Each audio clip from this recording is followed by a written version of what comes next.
So you just had your 23rd therapy session.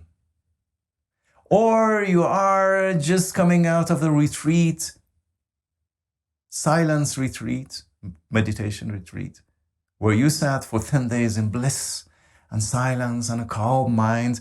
And now you come outside and the first thing that goes wrong, you are back where you were.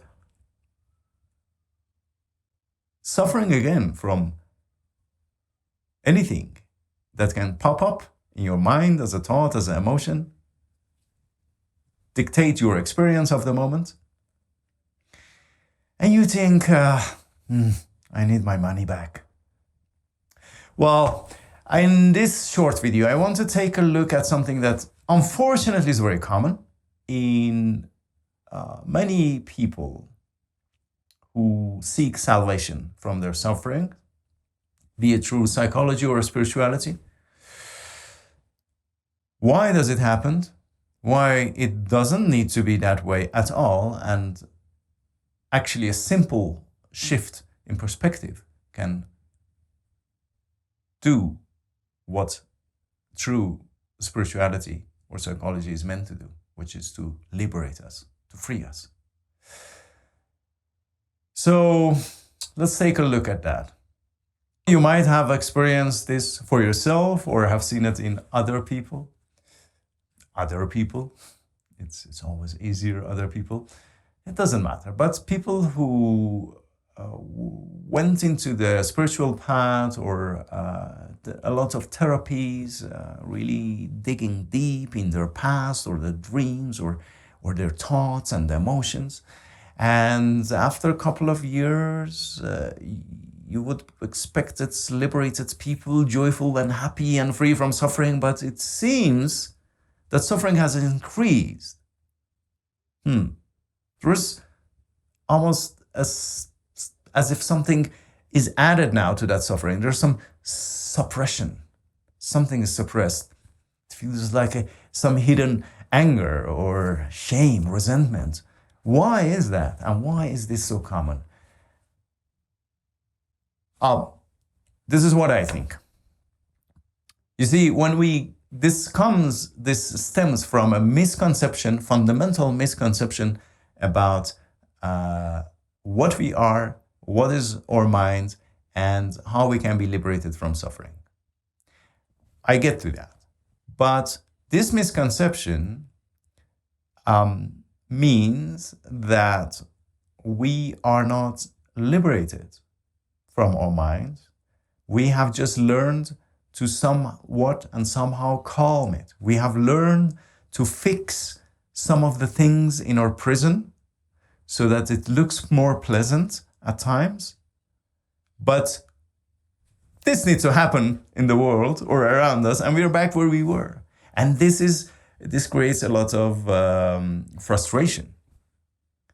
And people, another misconception is that if we were meditating or if we were going to look at our negative thoughts that cause a lot of suffering, negative, anger, resentment, shame, self-doubt, jealousy, all of these things that cause so much suffering, that if we go to therapy, if we go to meditation, and these will automatically disappear out of our life. So now, when we are out of our meditation, and there is again one of those feelings, first we had that feeling and we were suffering from it. Now, after going through this process, there is a secondary emotion, which is shame and self-doubt.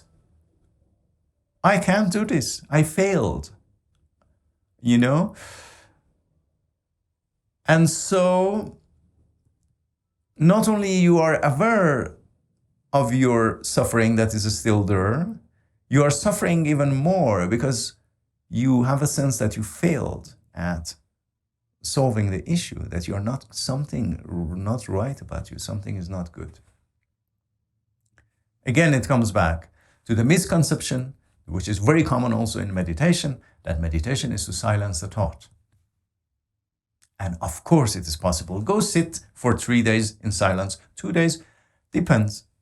At some point your minds are going to be silent.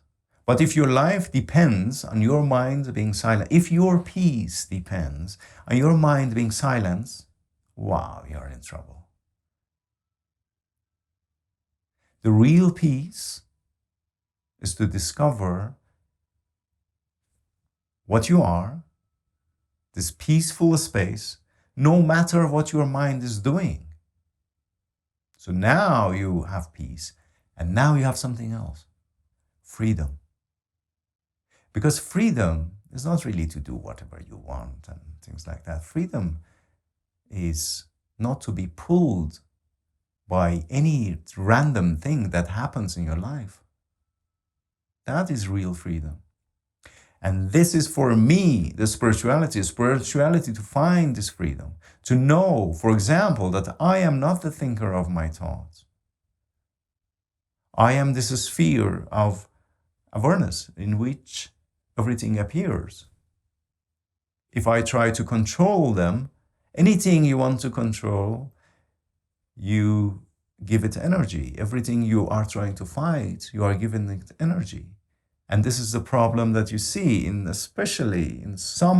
especially older methods of psychology. Psychology has improved a lot. So there are liberating methods and there are methods that make us even suffer more.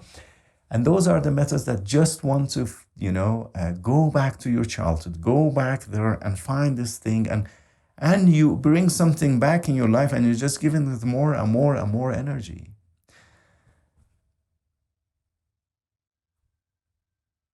Imagine that you were sitting at the side of the road and you wanted to control every sound and every car that was honking. You were like, why is this, That you were identified with the whole traffic there. That your idea was that you are doing this traffic. You would go mad at some point. We do this with our thoughts. When we take them to be our thoughts. And this is what we do in meditation. We see that these thoughts come and go, and if we don't itch, they just disappear. The same with emotions. If we don't identify with them, they disappear. I have another video here or in the description exactly talking about emotions. And there are other ones about thoughts and how to liberate yourself from being a slave to the next emotion or the next thought that pops up, to find the real freedom, no matter what is going on, no matter what is going on in your mind, no matter what is happening. So what is the result then? Are these things are going to vanish out of our thoughts?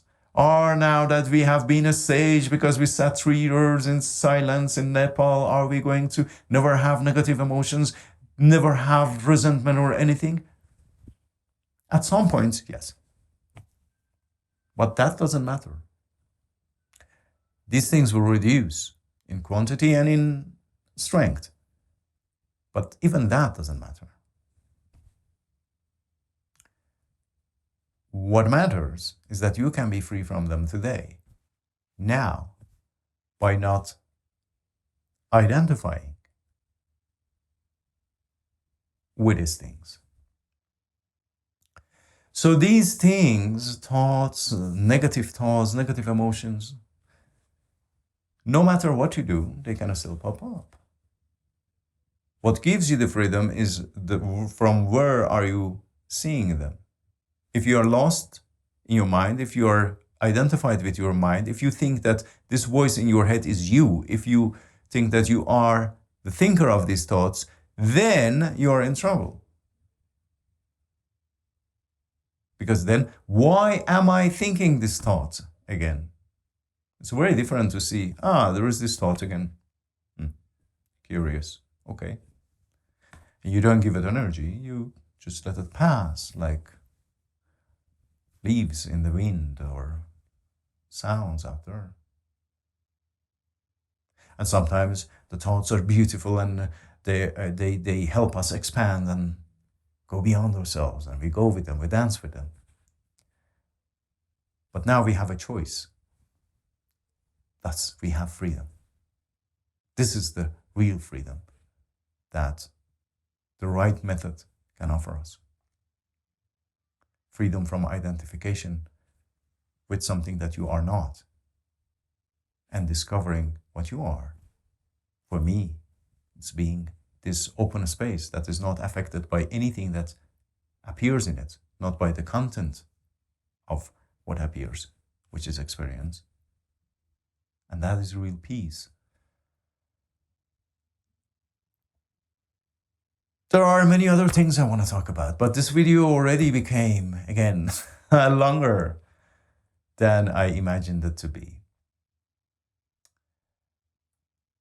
I want to thank you for watching, and I would love it if you can let me know in comments anything about improving these videos to your experience, and as you know, interacting with this channel would help the channel. So liking, subscribing, all that kind of stuff.